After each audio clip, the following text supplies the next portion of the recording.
welcome, Eduardo. This is Pina. You tell me, what is Pina? What do you have to do with this thing? So Pina is a state management library for Vue, for Vue 2 and Vue 3. It's now the official store solution, and it's the successor of Vuex. I'm currently the author or maintainer. I'm not the only person who came up with the idea. There is also Kia from the core team, and the whole core team they input their feedback. So it's a lot of let's say it's 2 years or 1 year and a half for experimentation on API and getting a better version that is more compatible with TypeScript than Vuex. I see. Vuex is like the predecessor. Former, yes. It was also built before TypeScript was a thing, like Vue. Mm-hmm. And so there were a lot of things that were just not aware of any kind of typing. So they were injected globally via this.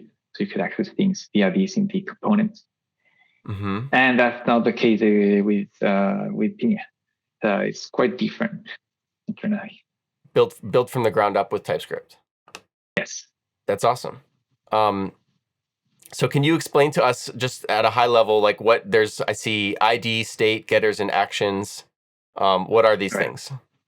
So the stores are actually very similar to a component. It's just that they don't have any template. They don't render anything.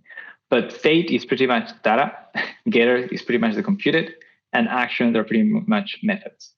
The ID is a unique identifier for the store. It's necessary for server-side rendering. It allows Pina to hydrate the state, to differentiate the state and know which store is which, and to also have one instance of every single store per application. I mean, when they are used. Okay. Because you can in Pina, they are lazily created. They are on demand. Does state ever take an argument? No. And so it's a function so that it can be evaluated lazily. Yes, exactly.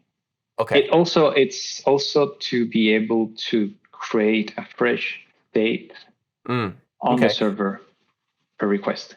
Is the state tree immutable? No. So it's mutable. It's part of the percent. Interesting. So how do you know if something changes in the state? Like if I went somewhere and like here, if I did, I guess looks like you can't do it from a getter, but like in an action, if I do, like num +1 or something, how do components who are listening to num or consuming num with a getter, how do they know to update? So in Vue, the idea is they don't need to know. So things just work. Oh, wow.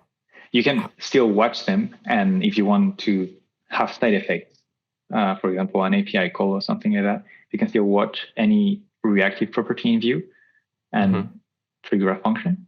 But you just use them, you consume them in your template, and it just works. Wow. Okay. Shows what I know. That's very amazing. How does that work? I have so many questions. Do you use proxies or something? Like, how do you make that work in Vue? The whole reactivity system, it's handled by Vue. Like, Pina is less than 2 kilobytes, it's very small. Everything is handled by Vue reactivity, which is handled with proxies. And it does use proxies. Okay. Yes. Okay. So everything that goes through an object allows Vue to track if it's read, and then trigger back and say, hey, you need to update. Hey, you need to update. Okay. That's really cool. I would like to know more about that. All right. Well, anyway, so I heard 3 things. We have state, we have getters, we have actions, and then same thing here. So we have the store. There's like ID is a string, easy enough. What else? State is a function that does not take anything. I think we can get away without this void like we had in the Vue ones, but we'll see. Getters, let's just put that in for now. And what's the last one? Actions. Okay, so and then I guess this returns something. So what does all this stuff return? It returns a composable. normally in Pinia it's a composable. What do we have here? A store. Okay, so here it's returning the store instance instead. In Pinia, it returns a function that returns the store. Because this is defining a store, so you define and it gives you a use. You name it the way you want, but usually you do use, for example, auth store or use auth, whatever you want. And then in a component, you call use auth and it gives you the store instance. But here it seems like it's creating the store instance. So it looks like we have num and str are here, I think. Store.num is number. Okay, so we have state. I think we're going to be building up an object here. So I'm going to just get ready with my, so we have state, because I see this .num. Let's look at actions, init, increment. Yeah, we have init and increment. Those are there. So we have actions, and then what are the getters? So the stringified num. Okay, so getters we also have like computed. I see. So we have getified, stringified num. So I see we're going to hit a problem. We're going to need a helper, I think, with the for the getters, because getters is just looking up. Sorry, there's a lot of scrolling, everyone, but it's okay. Getters is an object with functions stored in the properties of the object. So there's a for anyone who's not familiar with the syntax, this is kind of similar to doing something like this, or you could write function. It's just a shorthand syntax in JavaScript. So stringified num, we need to be able to get the type of this function stored at this place. So let's make a little helper. I think we kind of did this in the view challenge, but we can call it like object value return type whatever. I don't know. Oops. So we have an object. Let's map through it. TP. So this is right now we've basically done nothing. Stends, and then so we have our function type. We can do something like that to get it, and we're going to infer R.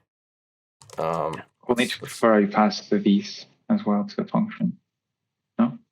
Oh no, we don't. This is to generate the type. No, I was wrong. Yeah. This is to generate the type. Yep. This is just to grab the value out. We don't care about these. So we're gonna need, I think, getters. That one should be good. You need to. I guess we could do it. This type. Yeah, we're gonna need. Yeah, we're gonna need this type. This type. Yeah. Okay, so let's do this type. And then what goes in here? Let's see. We have the state, maybe? Yes. Okay, what else? And you have to get the getters as well. Oh, okay. Okay. Okay, and that's where we're gonna use our thing, because we just want the actual. Did I do something wrong? Object return. You're just missing the end, the ampersand. Oh, yeah. Thank you. So we can do that. It's not, but for anyone watching, like why I'm doing it this way, it's not actually necessary to put that first one, but it just helps. Then you have a list and you can sort them or move them or do whatever. So people do it. I do it too. I don't know. Okay. So we have, I can make these, doesn't matter. So, okay, we have this type, we have the getters. I guess we don't need to wrap object return value here. No, because this is just like the getters, like the actual thing that's passed in. Okay. Yeah, fair enough. You probably need for the value to be a value in another function, I think. Mm-hmm. Okay, stringified. So let's go to the top and see this next one. So stringified num, it's giving us an error because we're saying this.num plus equals 1. So I guess it's not. Make it read-only. Yeah. Oh, we have to make it. Yeah. Well, I think I've done that in Pinia, but you can. Do the actions need more? Wait, that was an action or a getter? I think that was a getter. A getter. Yeah. So I think this is just for the fun, not to allow the user to be able to mutate. But I thought we said in our thing we said read only because they can't change them. That's but that's a return value. But You are. This is the Oh, one so you need to this. make read only. Oh, this Yeah. needs to be read only. Okay, okay. Like that. Is it a capital O? I never Or- remember. Okay. It worked. Great. Okay. Let's keep going then. Increment. So now we're in the actions. They do not have access to the state. So I guess we have to add that in. Yeah, they have access to everything. So Okay, so we're going to have to use this type again. Yeah. This type. And we mentioned it. So Eduardo and I did 2 videos just now, but it was a few days ago as far as people watching on Vue. And we talked about this type. This type is a thing built into TypeScript. The TypeScript compiler has special knowledge of this type. So if you go look at the definition, actually, you're going to be very intrinsic, confused. no? Yeah, it's intrinsic. You're going to be no, it's not. It's not intrinsic. Oh. These intrinsic is just used on the string. These ones, these 4 ones are the ones that use intrinsic. But they just made it an empty interface. So Okay. like if you came across this in the wild, you'd be like, what the hell is this? The TypeScript compiler knows about this specific name. And that's how it works. So we can pass in things. So we need state. Okay, that cleared some things. Let's look up here. Actions, this dot reset. Oh, it needs to know about actions as well. So, Yeah. oh, that's interesting. The actions need to know about actions. Okay. So you can call other actions inside of the other actions. Yeah, exactly.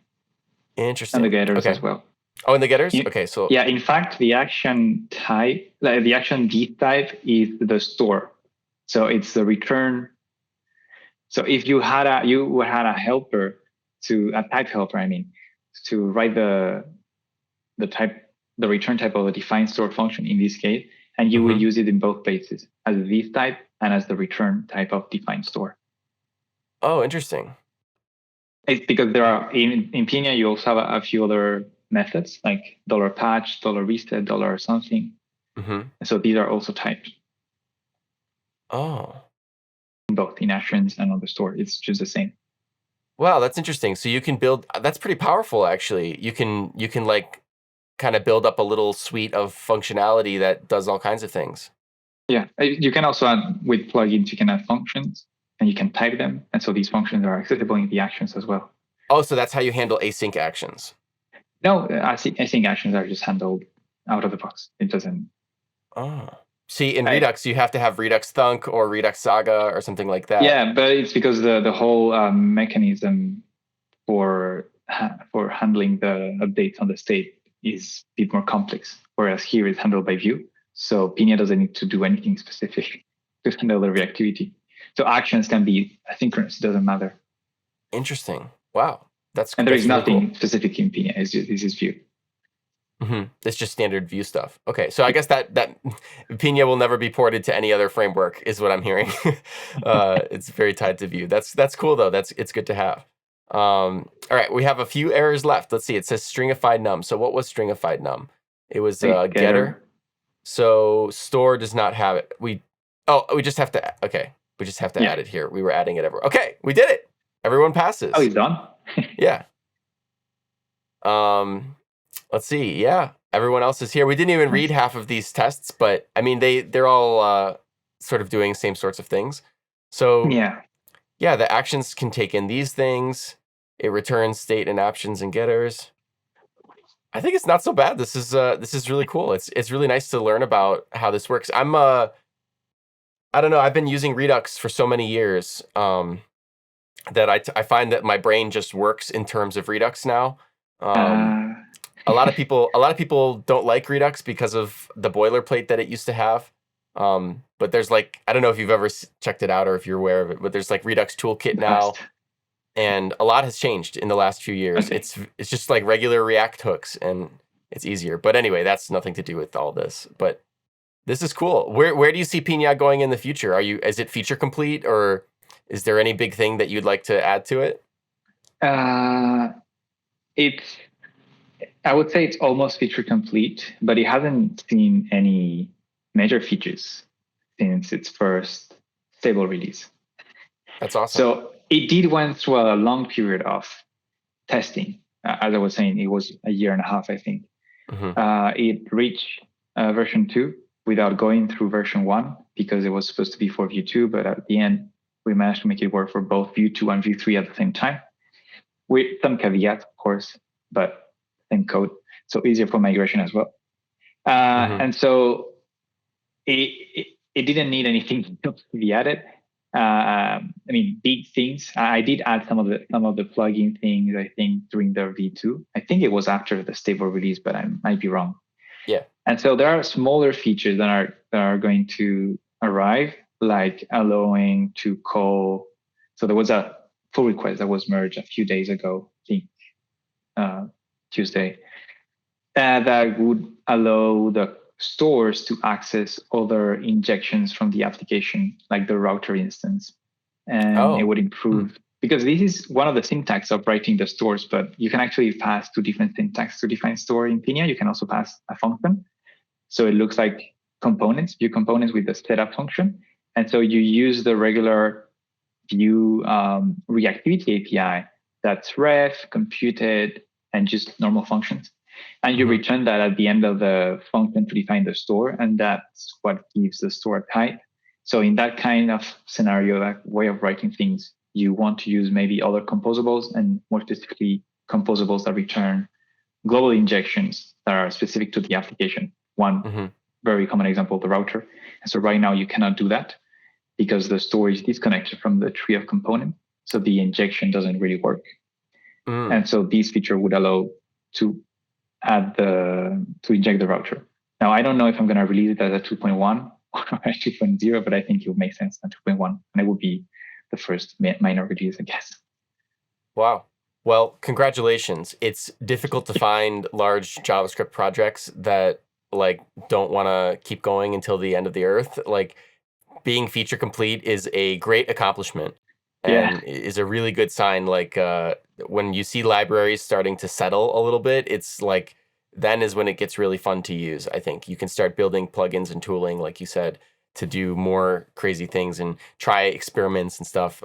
It's really nice to hear that you've gotten to that point so quickly. So that's amazing. Congratulations. Thank you.